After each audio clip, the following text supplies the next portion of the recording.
mean, you couldn't drive down Division and not see a club. From Lancaster all the way down to Sanford, it would be people going to the joints. Johnny Taylor was there, B.B. King. Fort Worth was the Bible Belt, and it was the Norris First Baptist Church. You know, he kind of controlled Fort Worth and held these people down. They could go to Arlington and have fun, and that's what they did.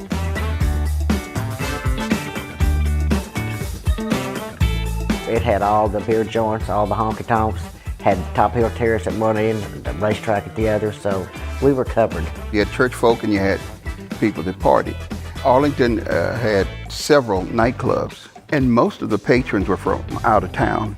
There was a whole lot of parties went on here in Arlington, especially on Division.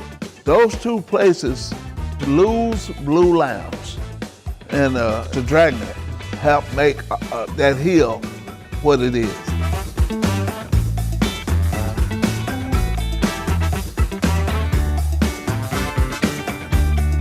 Of course, there was 2 or 3 gambling shacks. Top of the hill where gambling took place, and There's still gambling going on. What do you mean, was there gambling going on? secret passages to get rid of all of the people when they were raided. Gambling wasn't held in much disdain as it is, you know, with people now. It was nothing. It was just that's what you did.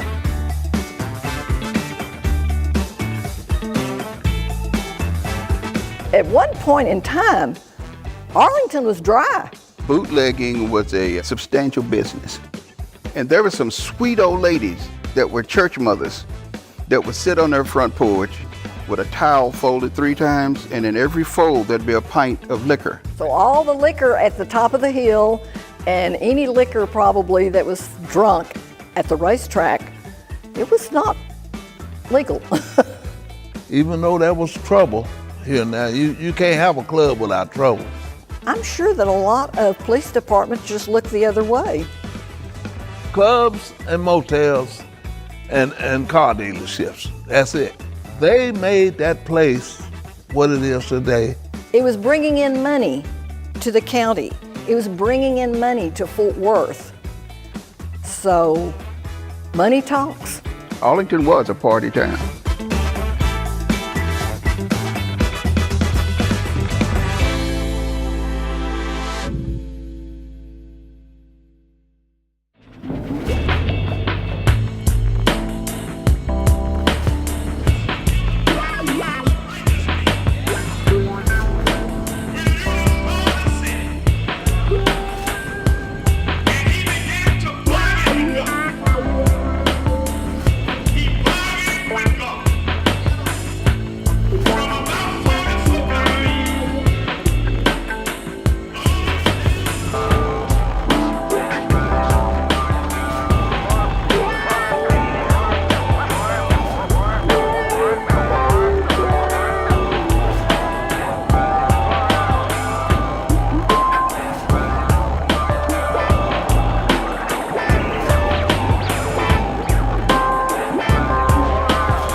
Black history is American history, and American history is complex.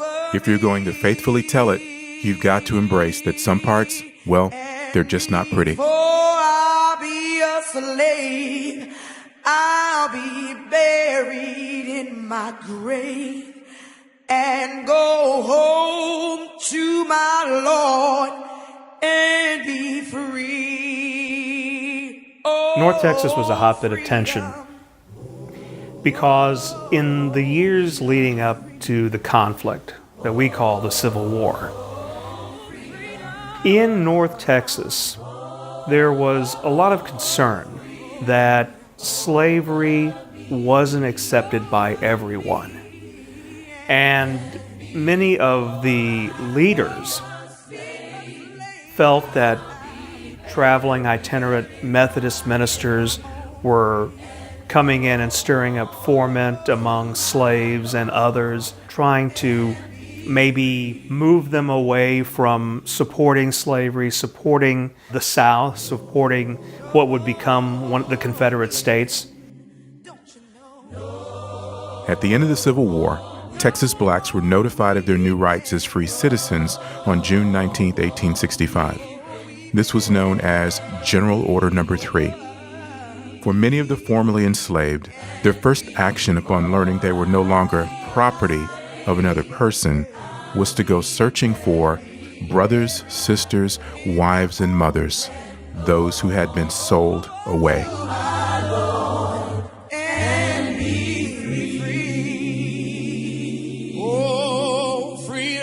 Still this sort of conflict over whether African Americans are really free or whether former slaveholders can continue to hold them into slavery. So it takes a while for the word to get across the state of Texas. Some African Americans don't become free until months after General Order No. 3. What African Americans do, indeed, they try to act on their freedom. They leave the plantations, they move to Houston, and they move to Dallas, they move to San Antonio. They create these communities called freedmen towns. They come into conflict with their former masters in many ways because they're trying to assert the fact that I no longer have to listen to you, I no longer have to work for you. In fact, you've got to pay me wages now. I'll be buried in my grave. I'm going home to my Lord and be free. Many of the former slaves began forming their own communities throughout East Texas and Southeast Texas, and even in places like Northeast Texas, in Dallas, there were freedom colonies, towns, communities formed by free blacks. Mosher Valley being the oldest one that came out of a slave plantation community. Not all slaves were uneducated. They had worked, they had helped build many of these empires that we had seen. They had been the managers, they had been the overseers. And so they took that knowledge that they gained and they applied it to their own communities and to their own families. And the voting rolls for 1865 had a large number of black people that were registered. And at that time, it took $10 to register to vote in Tarrant County. That's a lot of money for a black man to put up to vote. They knew that voting was the way to get a better life. And the reason I know that the black people were registered to vote is because they had a C by their name that indicated they were colored. Southern whites, and in fact many whites throughout the United States, had convinced themselves that Africans were uncivilized. They weren't like us, they said to one another. And so, in order to react to these people who they believed were subhuman, they felt that swift punishment was the only way to keep them in control. We do know that there were some very serious reactions. The rise of the Klan, that this fear that blacks would be able, by their numbers, could outvote and determine who would be political leaders, how money was going to be spent, was still a fear that a lot of whites carried with them. Be my woman, girl, be your man. Be my woman, girl, be your man. Now, if you read some of the scholarship of the time, you'll find there's a mass violence against African Americans, where they show some former slave owners just wantonly kill African Americans. In fact, they killed about 1% of the male population between 1865 and 1867 because former slave owners are trying to maintain their power and their, of course, control. They had to develop this elaborate sort of militia police system to police the slave population. This is why you need something like the Klan, they said to themselves, to keep them in place. And who better than former Southerners, former slave owners, former slave drivers to run these organizations that, in secret, would terrorize black populations.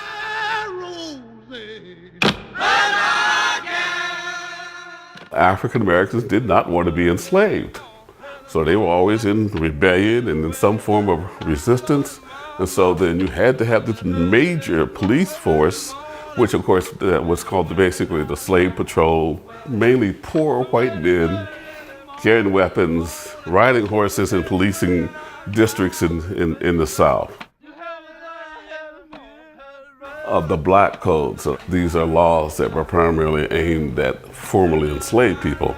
It said, for example, that by the January 1st of each year, you had to have a work contract. And if you were not involved in a contract, then you could be arrested for vagrancy. Once you were arrested, then you could be hired out. A landowner can come in and sort of purchase you for a period of time, allegedly to work off your fine. By 1870, there's 10,000 African Americans in jail. Of course, developed that convict lease system where they hire them out and make them work for free. They began to use the criminal justice system as a way of controlling African Americans. You know, we hear about random, senseless, unprovoked even, acts of violence. One of those stories is that of Fannie Wilson, who was the daughter of Jack Ditto. Jack Ditto, who was a Baptist minister, was off preaching, and terrorists, white night riders, we might say, came up and began inquiring about him. The daughter, Fannie, who was 15 years old at the time, says that she remembers them calling out for her dad, her mother saying, well, he's not here. And they began shooting. She's holding a baby in her arms, and they shoot through the house. And one of those blasts killed the child and left a wound on the mother, both psychologically and physically, for the rest of her life.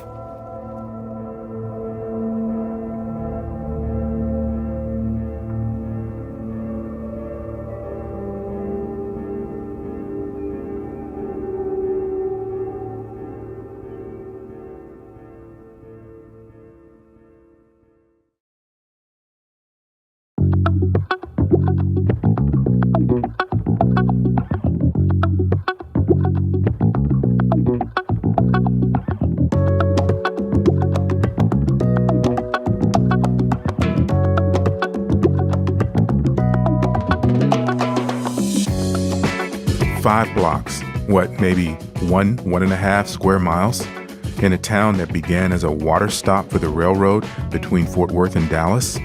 It's easy to think it doesn't matter. But when you look at the hill, what you see is an American story, a family story, the story of us.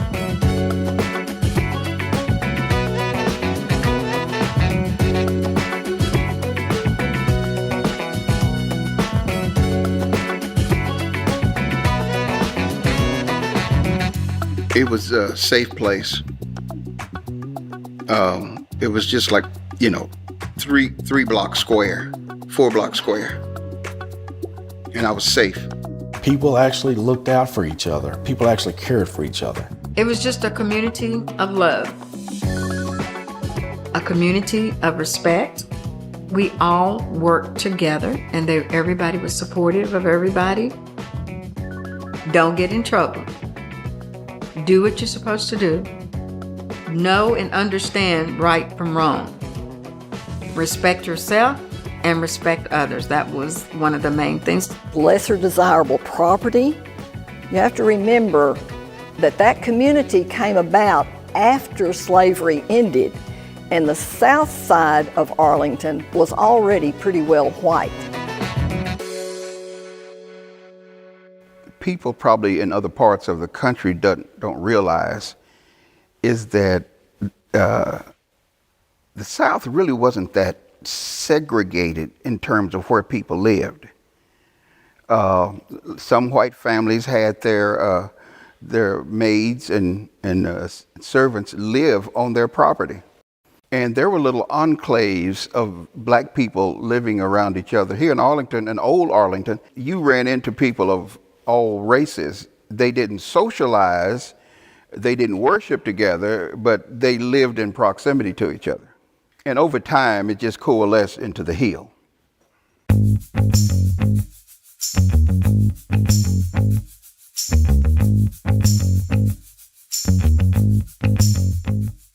I lived down what we call the pasture, and we would go over to the hill because that's what was happening. And we would love to get over on Indiana Street. You had to go by everybody's house to go anywhere. I tell you what, when I was growing up, if you walked across in front of somebody's house and you didn't speak to them, when you got home, that was ass whooping. Because your parents would whoop you and say, hey, what do you think you doing? You think you grown?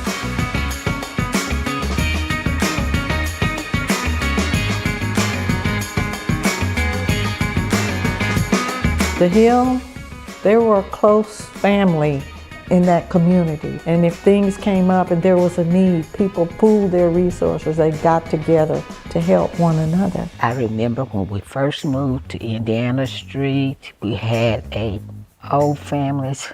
Somebody got sick. My mama would cook something and take it up there. You take it up there.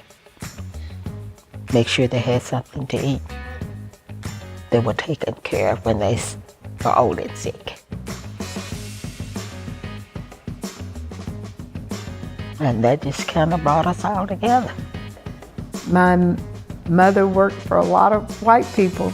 I asked the question once, why is it that their children can call you by your first name, but we have to say Mr. and Mrs.? And she said, because it's all right with me. She said, if it's all right with me, it's going to be all right with you. There are certain things that you just don't have to let bother you, because God's going to take care of you.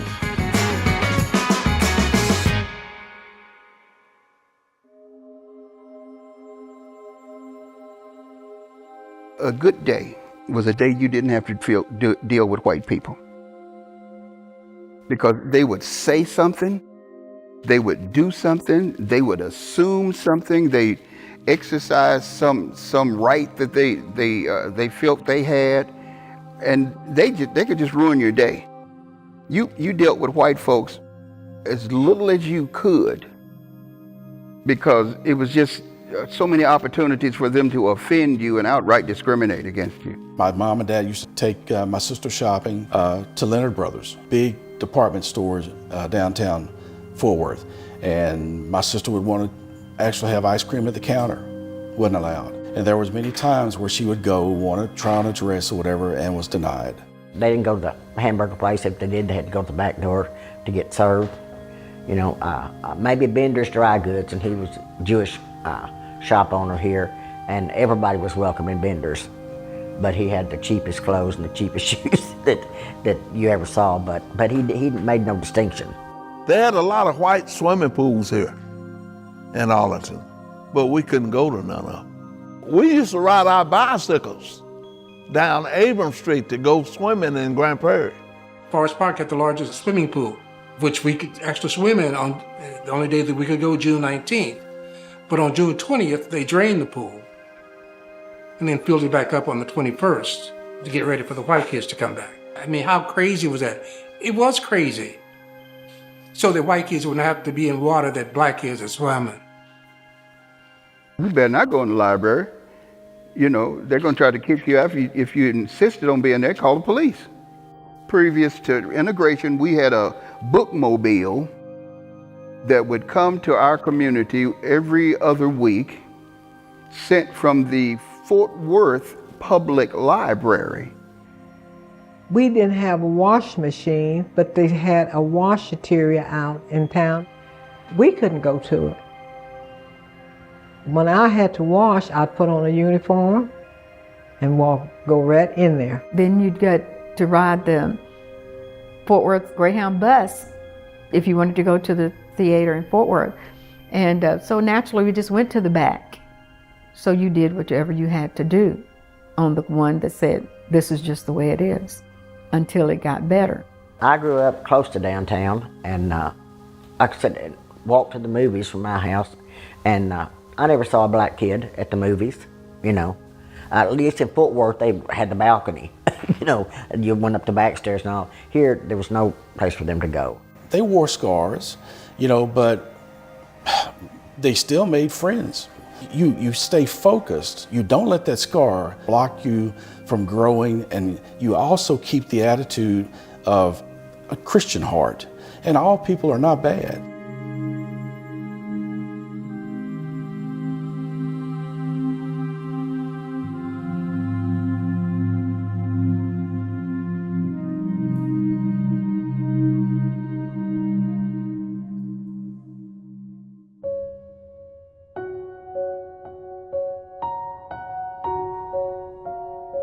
For blacks, the church was a place to worship the risen Savior, but because of Jim Crow, it had to evolve into a lot more.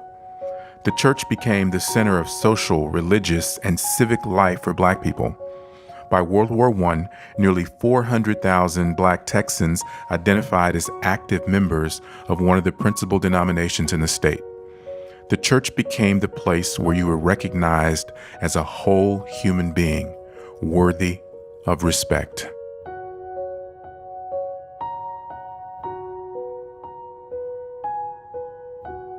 There were three churches, three different denominations. As a small kid, I was Koja. I was Church of God in Christ. We were Pentecost. Walked around with a guilt complex. Every time we'd sin, we'd confess right on the spot. There wasn't a lot of status associated with being in the Pentecostal church. The oldest church was actually the Methodist church. It wasn't nearly as large or influencing the community as Mount Olive. Mount Olive was considered like the church, the community church. Highest mountain and flows to the lowest valley. How many of you have had that blood applied to your life? And you know that same blood gives us strength from day to day. And it will never, everybody say never lose its power. I guess my mom and her family were members of Mount Olive. I mean, it's kind of a trailblazers, you know. And from there, it's just kind of like this home. You can go to church when you can't go nowhere.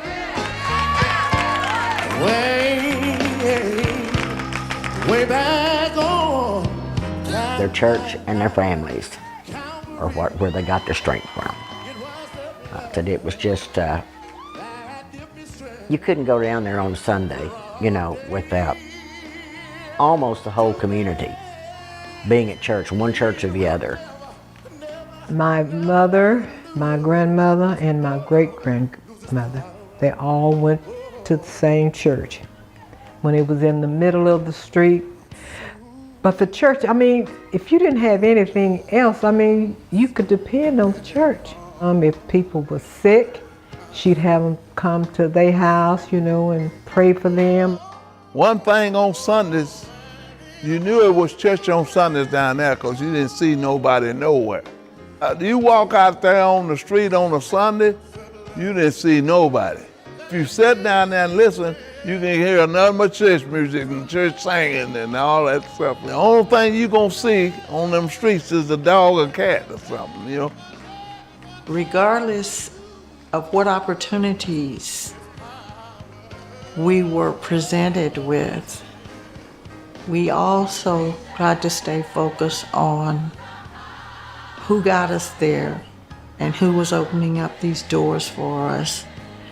But religion had a whole lot to do with our communities. But the other thing that the church did was it helped provide leadership skills. Those Sunday schools, those BTUs, those conferences for youth during the summer and the Bible schools, and where you had to prepare reports and you had to give speeches and you were taught how to run a meeting and learn Robert's Rules of Order. All of those things were taught in the church. The synergistic nature of just being in the church, the positive things that the church was doing, the positive leadership that the church had, and it emboldened them. Our church was based upon the Word of God. And that's how we conducted ourselves in our life, and I'd say it turned out okay.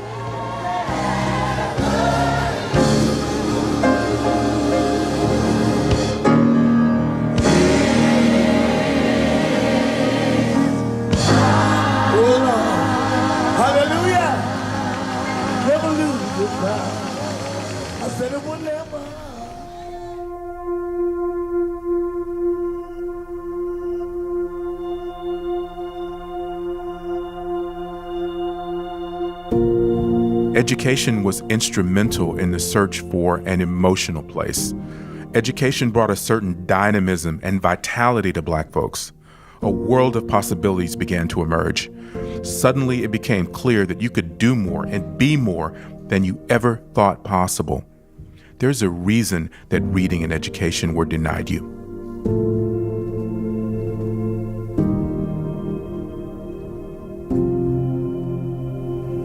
In Texas, all across the state, education is segregated. The money wasn't spent on the school or the facilities at all, like it was for the white schools. Education was key in the Black community at the time I was growing up. Many of us went to school knowing something about reading. We knew the alphabet. Plus, when you got there, you had teachers who were so invested in you that they made sure that you were going to learn, because if you failed, it meant they failed. Booker T. Washington went from the 1st grade to the 8th. I thought we had the best teachers around. I mean, you learned, they cared about you. Those teachers, they would come to your house and they tell your parents, say, hey, look, your son or your daughter, they lacking a little education in this field. We're gonna come here every day and get them back up. When you're being taught by a certain race for a certain period of time, there's a bond and something that happens there that you can't escape from. We didn't just look up to the educators. We looked up to the custodians, the cafeteria workers. All of those people had a say in our lives. All of those people could direct us in the right direction, if you will. They taught so much more than algebra and English and history. They taught you how to live and how to survive. Most cities in Tarrant County and these surrounding areas didn't have high schools for Blacks. The 8th grade, it was as far as you could go in the Arlington school district. And that was a big discouragement to a lot of people. Plus, the assumption was that 8th grade education was about as much as a Black man needed. If you lived anywhere in this region, basically, and you wanted to go past grammar school, past the 8th grade, you would have to go to I.M. Terrell. You had to have decent clothes, you had to have money for lunch, you couldn't go home and eat lunch, and a lot of people just couldn't afford it. And that hurt the Black population in Arlington and advancing. That the kids from Mansfield, for example, had to ride the Continental Trailways bus to downtown Fort Worth and then walk the mile to the high school. Those kids who got to the 8th grade in some of these cities and their parents didn't have the means to send them to a high school. You lose those kids that didn't make it. Either they went on and either got into trouble or they just did what they had to do to make a living. So they had to drop out of school, 8th grade. That was as far as they got. And I just wonder how many geniuses we left behind. But so society has a debt to pay for those souls and those minds that we lost because we didn't afford them the education that they wanted and certainly deserved.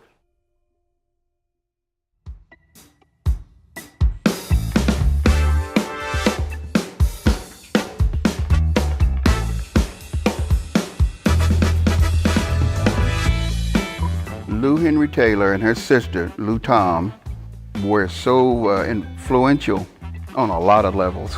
She was really I guess kind of like the mother of the hill.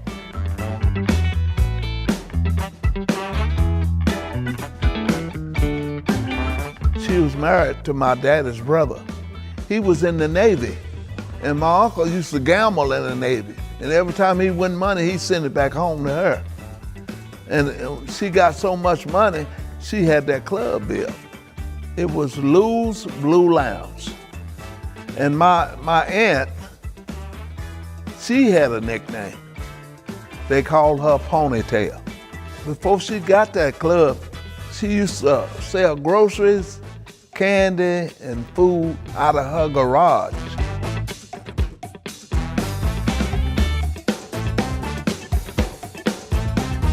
Lou Henry was a smart businesswoman. She ran a grocery store and a beer joint and a club. Classy lady. She didn't like all that loud talking and cursing. She did keep her little bat and her pistol. No, you didn't run over her. Lou Henry, through her store, she supported a lot of things that happened in the Hill. She cared about the people that came to her club, and she cared about the church across the street. Any of the churches that were in the neighborhood knew they could go in and get bread or ice or whatever they needed. She supported school programs, she supported churches, she would help get people out of trouble, she'd loan you money. When people got sick, she would be the first one there. And it didn't matter if they were black, brown, or white. She fed them, she bought them clothes. I mean, she had got a new Cadillac every year. She was always dressed perfectly and had a lot of friends in high places too. And I think the chief of police always took care of her. Miss Taylor was not a lady who attended church every Sunday. She had many faces, but she had a really, really good heart. A lot of folk talk religion and they think it's going to church. No, be a doer of the word. That's the kind of person she was.